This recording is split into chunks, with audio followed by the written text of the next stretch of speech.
किन्नो राज्येन गोविंद की भोगैर्जीवितेन वा येषामर्थे काङ्क्षितं राज्य भोगाः सुखानि च 32 त इमेव स्थिता युद्धे प्राणास्त्यक्त्वा धनानि च आचार्याः पितरः पुत्रास्तथैव च पितामहाः 33 मातुलाः श्वश्रुराः पौत्राः श्यालाः संबंधिनस्तथा एतान् न हन्तुमिच्छामि घ्नतोऽपि मधुसूदन 34 अपि त्रैलोक्यराज्यस्य हेतोः किन्नु मही कृते निहत्य धार्तराष्ट्रान्नः का प्रीति स्या जनार्दन 35 भावार्थ, हे गोविंद, हमें राज्य सुख अथवा इस जीवन से क्या लाभ, क्योंकि जिन सारे लोगों के लिए हम उन्हें चाहते हैं वे ही इस युद्ध भूमि में खड़े हैं।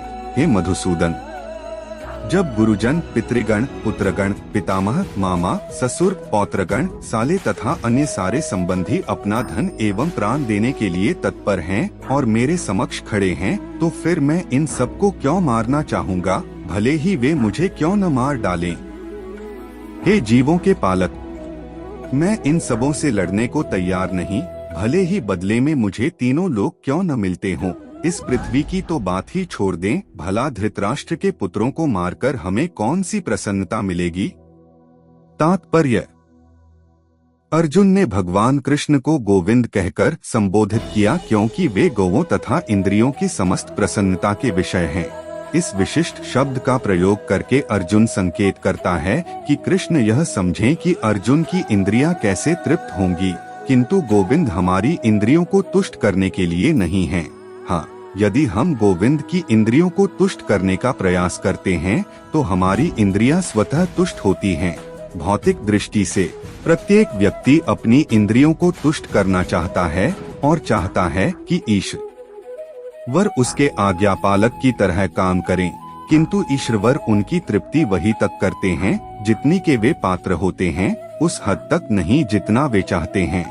किंतु जब कोई इसके विपरीत मार्ग ग्रहण करता है, अर्थात जब वह अपनी इंद्रियों की तृप्ति की चिंता न करके गोविंद की इंद्रियों की तुष्टि करने का प्रयास करता है, तो गोविंद की कृपा से जीव की सारी इच्छाएं पूर्ण हो जाती हैं।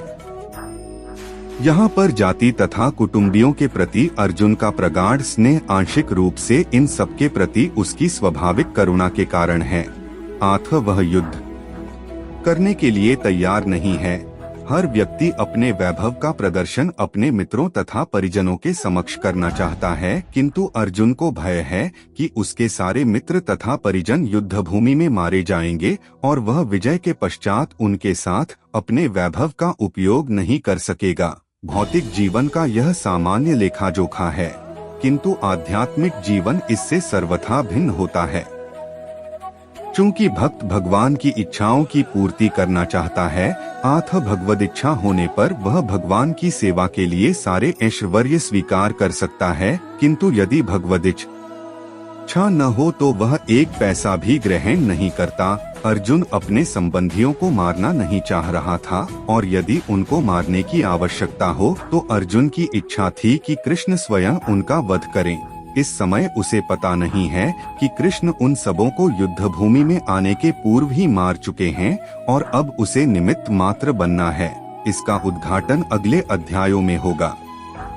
भगवान का असली भक्त होने के कारण अर्जुन अपने अत्याचारी बंधु बांधवों से प्रतिशोध नहीं लेना चाहता था, किंतु यह तो भगवान की योजना थी कि सबका वध हो। भगवत भक्त दुष्टों से प्रतिशोध नहीं लेना चाहते, किंतु भगवान दुष्टों द्वारा भक्त के उत्पीड़न को सहन नहीं कर पाते। भगवान किसी व्यक्ति को अपनी इच्छा से क्षमा कर सकते हैं, किंतु यदि कोई उनके भक्तों को हानि पहुंचाता है तो वे क्षमा नहीं करते। इसीलिए भगवान इन दुराचारियों का वध करने के लिए उद्यत थे, यद्यपि उन्हें क्षमा करना चाहता था।